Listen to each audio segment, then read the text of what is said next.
Hello and welcome to the Greenletes podcast. I'm your host, Natalie Rizzo, and today's episode is going to be a little bit different because I'm going to tell you a story about something that I went through in honor of Stop the Clot Day, which is today, October 13th. It's also known as World Thrombosis Day. And this is very significant to me because I have dealt with a blood clot, specifically a pulmonary embolism, which is a very serious blood clot in the lung. So I wanted to take some time to share that story. Don't worry, I'll be back later this week with sports nutrition info. I actually have an amazing interview with Claire from the Planted Runner about how she became a fast runner in her 40s and she ran a marathon in under 3 hours and her tips for running faster. So that's coming up. So if you're looking for more of that, stay tuned. It will be coming out this week. But in the meantime, if you like these podcast episodes where someone kind of dives into their real life, that's this episode. So let me start from the beginning. If you're new here, I am Natalie Rizzo. I am the founder of Greenletes. I am a plant-based sports dietitian. I have been a sports dietitian for about 10 years. I've been plant-based for even longer. And I've also been a marathon runner for about 10 years. So I've gone through many phases of my life on a plant-based diet and also just been in good shape for a long period of time. To put things into perspective, I'm 41 years old. I will be 42 at the end of this year. So that gives you kind of just my background of my health. I've always been in very good health. It's obviously very important to me. Nutrition is a huge part of my life. Fitness is a huge part of my life. And I make sure that I stay in good shape. So when I was pregnant for the first time with my son Neo, who is now, he's going to be 4 in December. Actually, him and I have the same exact birthday. I ran with him until I was about 32, 33 weeks pregnant. I stayed very active during that pregnancy. He was born in December, so it was easier to run while being pregnant because it wasn't so hot. But my second son, Luke, who was born in October, I was pregnant mostly during the summer, so I didn't run as much while I was pregnant with him, but I did exercise throughout that pregnancy up until about 38 weeks pregnant, and I delivered at 39 weeks. So to put that all into perspective, I was in good shape. I was fit. I was in good shape. I had no risk factors. It was a completely normal pregnancy. And I ended up with some serious labor and delivery complications that lasted throughout the next year after giving birth. So I'm going to get into that story. And if you, by the way, are about to deliver a baby, probably not a good time to listen to this because it is a bit of a traumatic health story, but it's something that I feel is worth sharing. So let me just kind of talk about Luke and that pregnancy and that delivery and the aftermath of all of that. When it was time to come up with a delivery plan for Luke, the doctors cautioned me. I was 39 years old and I had no risk factors, a completely healthy pregnancy. But with my first son, Neo, I was induced, and after that induction, about 36 hours of labor, the labor stalled, and I ended up having to have a C-section, which was completely normal. Obviously, that was traumatic in itself because I wasn't prepared for that, but I went through the C-section. The recovery was okay. Obviously, there's pain afterward, but it wasn't as terrible as I thought it was going to be. 6 weeks later, I was able to run again. I was in good shape. I was fine. With Luke, they gave me the option of trying naturally to give birth, seeing what happened with the labor and delivery, or scheduling a C-section. And they cautioned me that because I had had a C-section in the past and I had a stalled labor, there's a good chance, and because I was older, there was a good chance that going into labor naturally was not going to happen and that it may end up in a C-section again. And I can tell you from the first time, being in labor for 36 hours and then having a C-section is not fun. Uh, it is not something that I would end up recommending to anyone. So if I could avoid doing that again, I decided to opt for the C-section, which is kind of scary in itself because you're opting for this elective surgery when you may not need it, but you don't know what the future holds. So with all of that, I ended up talking to some people who have had similar circumstances and went through a C-section, opted for that with or a second or a third child.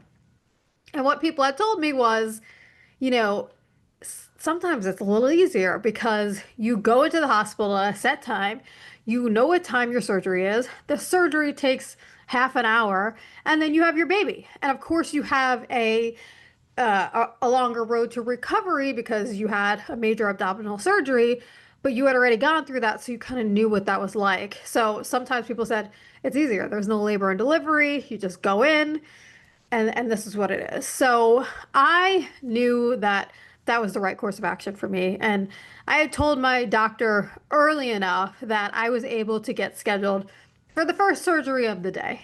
So I was the first C-section, 8 a.m., come in, ready to deliver. I'm feeling good.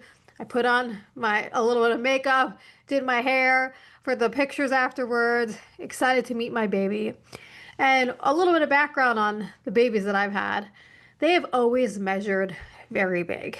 My babies have been very, very large. My first son was it was almost 9 pounds, and my second son was almost 10 pounds, and both of them were delivered at 39 weeks. So when Luke was delivered, he came out, he was healthy, everything was fine. They put him on the scale, they measured him, and I remember they specifically said, "Whoa, big boy." And then it was great. Everything was fine.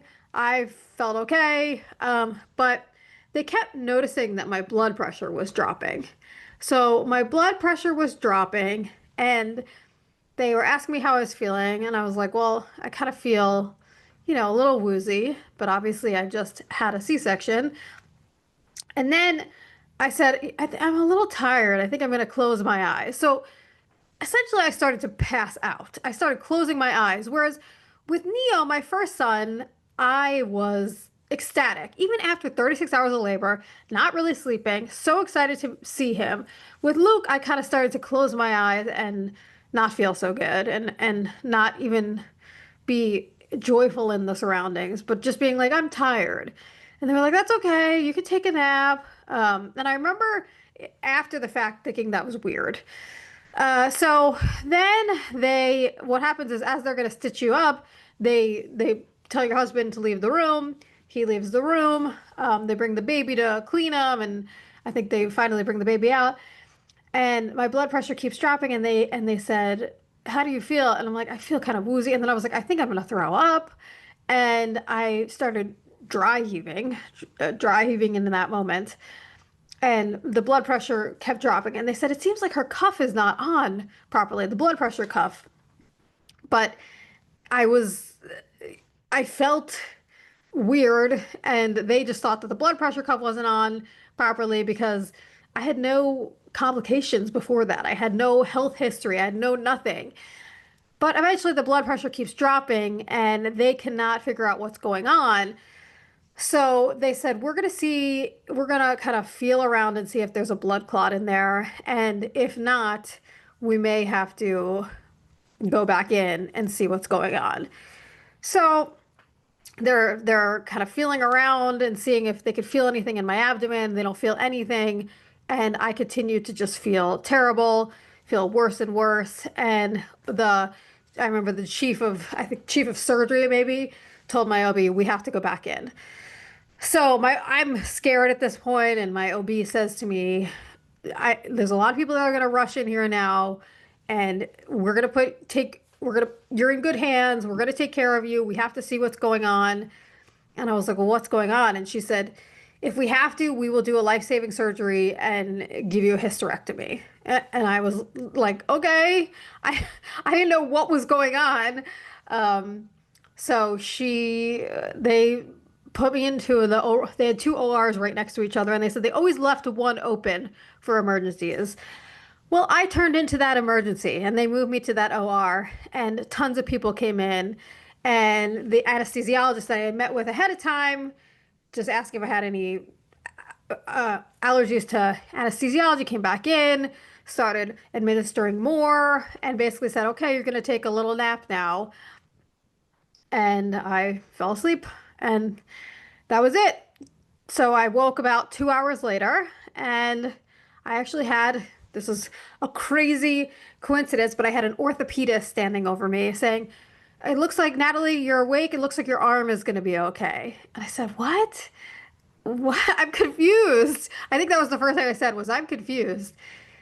And they're like, "Your arm's going to be okay." So, and then I said, "Is my baby okay?" And they're like, "Oh yeah, your baby's fine."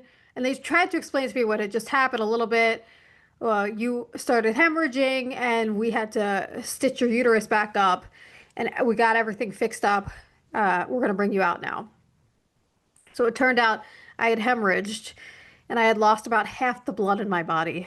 And they had to stitch my uterus back up. They said sometimes this can happen with people who have a really big baby. The uterus expands, but it doesn't contract back to its normal size. And with that, they had to basically stitch it back up to contract and refill that blood and get my blood pressure back up. And during all of that, I also had what was called an IV infiltration, which essentially means that the IV falls out of the vein and it's now in your arm and it's filling your arm up with fluid. And it's that's why the orthopedist was called in there to figure out what was going on with my arm. So my arm, sometimes it can cause nerve damage. My arm was fine. I was, for all intents and purposes, going to be okay. But obviously it was incredibly dramatic. So I, you know, I've lived through this. I come out, I'm able to hold my baby, and I'm kind of like woozy, not even understanding what really happened. So we're in labor and delivery now. We're in the recovery room for maybe another 12 hours. They just wanted to monitor me. People kept coming over to me, checking on me, and I didn't even really understand what had happened. I didn't even understand how serious it was, how, until later on when it was explained to me again. But the next day, it seems like, okay, I'm I'm okay now. I don't know why that happened. And my doctor said, "We don't know why that happened. You had no risk factors. I would have never thought that would have happened. It could have been because your baby was really big, but there's nothing to know why that would have happened." So we, you know, I'm in the labor and delivery for it's about a day later. They're checking in on me a lot. Everything seems okay. But my iron level keeps dropping. And that's very normal after losing a lot of blood to have your iron levels keep dropping. But they just wanted to check just to make sure that there was no internal bleeding. So one doctor ordered me to go get a CT scan of my abdomen. So I went and got a CT scan, and I had never had a CT scan before. I didn't even know what it was or how it worked. But I went and got the CT scan, and getting on that table one day post C-section and then following surgery was not that easy. But they did the CT scan and everything looked fine with my abdomen. But what happened was a PA who I had never met before comes in and says, "Okay, so the CT scan of your abdomen looks fine. But we did notice in that we could see the bottom of your lungs. And it does look like there's some blood clots in your lungs. We're not 100% sure. We need to CT scan the lungs." And at this point, I'm like, okay, I don't know. I've been through so much at this point. Do whatever you got to do. Uh, and they also said, okay, we're going to give you an iron infusion too, which was not a big deal. But we're going to CT scan your lungs. So they send me down. This is now a rush emergency CT scan of your lungs. And there was also apparently some sort of team that they put together to assess pulmonary embolisms and get things moving very quickly. So that was, I guess, brought together, and there's all different departments on the phone talking about me now at this point. This is just supposed to be like going to the hospital to have my baby. Not a big deal, but it turns into a big deal very quickly. So they send me down for this CT scan. They CT scan my lungs. The results come back very quickly, and they show that I have bilateral pulmonary embolisms, essentially meaning I have pulmonary embolisms or blood clots in both lungs. And they're asking me, do you have shortness of breath? No. Do you have chest tightness? No. How do you feel? Well, I just had a C-section, but otherwise I feel okay, okay, it's strange that you have no symptoms, but there's definitely blood clots in your lungs. So we need to start you on a blood thinner. But the problem is you just hemorrhaged. So putting you on something that's going to thin your blood is counterintuitive to a hemorrhage. So we have to now monitor you for 24 to 48 hours. Now, at this point, I still have a almost 2-year-old at home who's with my parents. I have a baby there. Thank God Luke was an amazing sleeper. And thank God there's a nursery to send him to because he kept going to the nursery every day. I couldn't take care of this baby. And the nurses were amazing. And my husband obviously was there, but he's also taking care of me and making sure that I'm surviving all of this. So yeah, so they then moved me to a different floor because now I'm not labor and delivery anymore. I'm a pulmonary embolism person that has to be watched. So they moved me to a different floor. It's not set up to take care of a baby. So now my baby's going to the nursery on a different floor to basically stay while I'm on this blood thinner drip. It's an IV drip. I couldn't leave this drip for 24 hours and I couldn't really move. And they're monitoring me on this. So now there's I think it was a pulmonologist. I got an echo from a cardiologist. This whole care team that is taking care of me and making sure that I'm okay. Looking back on it, I was so thankful that all of this happened while I was in the hospital because so many women go home and don't realize that they're even susceptible to something like a blood clot. And something happens, they have a shortness of breath, they don't think anything of it, and then they die because they had a blood clot that wasn't managed. So I didn't know anything about blood clots or anything like that. I knew after my first baby, I was at risk for a blood clot, so they put me on blood thinners, or yeah, it was blood thinners. It was a shot I had to give myself because that shot is okay for you to take while you are breastfeeding. And I can't remember the name of the medication. But most people who are on blood thinners take some sort of oral medication. Now, that was the problem. I was going to have to be on blood thinners for probably 6 months to a year. So, do I want to give myself a shot every day? I'm used to giving myself shots because I gave myself shots during IVF, through pregnancy. You take progesterone the first 10 weeks if you went through IVF.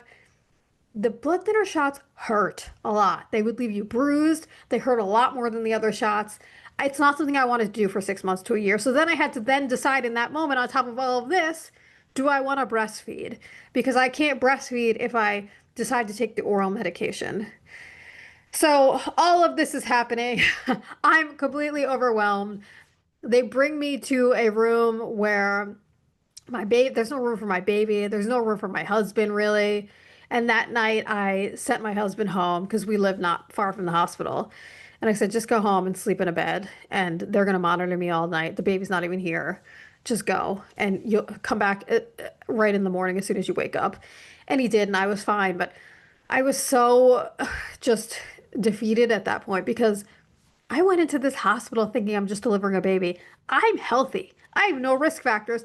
Up until this point, I have no reason to think anything is going to happen to me. You kind of feel invincible before you come across this really crazy health scare. You don't think anything could happen to you, and then it does, and your whole world just changes in that moment. And I didn't even really know what a pulmonary embolism was, and I didn't know how serious it was, and I didn't know that it's something that people die from. And I'm learning all of this while I'm in the hospital and I have a brand new baby. So they're monitoring me for about 24 hours, and the pulmonologist comes in and he says, I want to monitor you for another 24 hours. And at this point, I had already been there maybe like 5 days. I'm tired. I want to go home. I'm not sleeping well in these beds. My 2-year-old is still at home. And I was like, why another 24 hours? And he was like, well, I just want to make sure. But if you really think you're okay right now, it does seem like you're fine. We could take you off of the drip and just start the blood thinners at home. And I'm like, listen, I'll do whatever you tell me to do. But if you think we could stop this, then let's stop it. And I'm good to go because everyone else, I've been cleared by OB. Like, I would love to go home and start my life and figure out how to manage this. So he said, okay, we will take you off the blood thinners and we will give you another day in the hospital just to observe, and then you can go. So they take me off these blood thinners, and I had never been on blood thinners before, except for those few shots I took, I think maybe 6 weeks after Neo was born. And what happened was, as soon as they took the IV out of my arm, I just started bleeding. Like the blood just drips from your arm and it just doesn't stop because the blood thinners thin your blood. So if you get a paper cut, you bleed sometimes for 10 minutes. So at that point, I'm thinking to myself, oh no, I'm going to be stuck in this hospital again. But finally, we got the blood stopped after a little bit of time and everything seemed to stabilize. And it seemed like I was okay to go home. But also during all of this, my arm, my one arm is completely out of commission because I had that IV infiltration and my arm is turning completely purple, completely purple. It's bruised. It actually doesn't hurt at all. But everyone who comes in is looking at me like, oh my God, what happened to you? And I tell them there's an IV infiltration and they're just in shock that this is the state I'm in after having a scheduled C-section. So all of this to say, I went home and it was about 5, 6 days, and I don't think I fully processed all of it until I got home. And I kind of started telling the story of what had happened and how serious it was. And then also I had to follow up, of course, with a doctor, a cardiologist or a pulmonologist. So I had to find one. The one I saw at the hospital, he didn't have a practice that I could follow up at, but I found one through NYU who could see all my medical records and follow me, and she was fantastic and I loved her, and I went to see her about a month later and she just was so nice and so helpful with everything that had happened to me. So basically kept me on the blood thinners for another, I believe I stayed on them till May. So, and I had my baby in October. So it was like 6 or 7 months. She did an echo to make sure that the blood clots had dissolved. She gave me the green light to start exercising again because if you're on the blood thinners, you're okay as long as you don't feel the tightness in your chest or the shortness of breath. And if you're exercising and it seems like things are going okay, you are, that's pretty much a good sign. Blood thinners don't prevent clots, but they help to dissolve the ones that are there. So I got another echo about 6 months later, and I stayed on these blood thinners, and yeah, things worked out. With that echo, things were okay, and I was able to stop the blood thinners, and I was so happy. I actually ran one half marathon still on the blood thinners. But after that, I was able to stop them. And then we decided we were going to just assess for another few months and come back in, check things again, see what happened. So we did that, came back in, checked things again, saw what happened. Everything was okay. So the cardiologist kind of ruled out that this was something that had happened to me as a consequence of having a surgery. And sometimes that can happen. You don't have a blood clotting disorder, but after surgery, some people will develop blood clots. And this is not something I ever expected. I was shocked that this happened to me. Like I said, I went in there. I was healthy. I wasn't expecting anything other than deliver my baby, even having to stay 2 nights because I had a C-section. I was like, oh, annoyed at that. So it was so much more than I could have ever thought was going to happen to me. It was crazy. And one of the long-lasting effects of that is that there's this very real health anxiety now of just being scared that something is going to happen again. For instance, if I ever need to get any sort of surgery again, whether it's anything, I don't need anything right now, but say I needed uh, something, an ACL tear, which I don't want to wish that on myself. Say I needed sinus surgery, anything. I now have to make sure that I'm telling them that I had this PE and that they have to be cautious of that. And I would probably have to be on blood thinners again just to make sure that that doesn't happen again. So it's definitely a health history that I have to carry with me and be careful of. But I'm also just worried about anything could happen now. Anything can happen. You do not know what is going to happen to you from day to day. I am so thankful to be here with my boys. Like in that moment, if that care team did not move quickly enough, God only knows what could have happened. If they didn't take, if they didn't all of a sudden just say, put her back in surgery, let's go, we're doing this, and they just decided to observe, I could have bled out. If they if they didn't send me for that CT scan, which my doctor, by the way, it wasn't my doctor there right then. It was a different OB on call, and she said, I don't know that I would have sent you for a CT scan. Some people may think that that's overkill because you were just having iron deficiency. So thank God she sent me for that CT scan because you just don't know.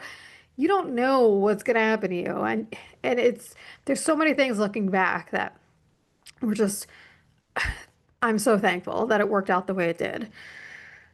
And then the last part of this is obviously when you have something that affects your lungs and your whole, not your whole life, but a large part of your life is running and exercise, you're thinking about how am I going to get back there? Is this going to destroy my lungs? Am I going to be able to move forward and be a runner again after having a pulmonary embolism, after having these blood clots in my lungs? Am I going to have shortness of breath? What's going to happen to me? And I am so, so thankful to say my son will be 2 years this week, actually, and I am feeling better than ever. I don't think that there's any long-lasting effects from that pulmonary embolism. It's something that I carry with me, but luckily I was able to make 100% full recovery. So that's pretty much my story, and I just wanted to share it because it's part of me. This is what I've been through. And if there's anyone else who out there who has been through something similar, I would love to talk to you and hear from you, because I don't think you know what it's like until you've been through it. And if you feel like you need to talk to someone, I am always here to talk about these things, and that's why I share it. Sharing it has been somewhat therapeutic for me. It's obviously hard to relive, but it's helpful in sharing. That's kind of what I do. I'm a communicator. It makes me feel better to be able to share these things. So if you want to share or you want to talk about it, and also because I can relate to anyone who's been through something similar, and you can relate to me, I'm always happy. And if not, if you just like an interesting health story about how, something like this could happen to a healthy, young, quote unquote, mom, then I'm glad that you've listened. So thank you so much. And again, if you want to get in touch, I'm at Greenletes on Instagram. Leave a comment on the YouTube page, and I love hearing from all of you. So thank you for listening, and we will be back later this week with more sports nutrition and running info.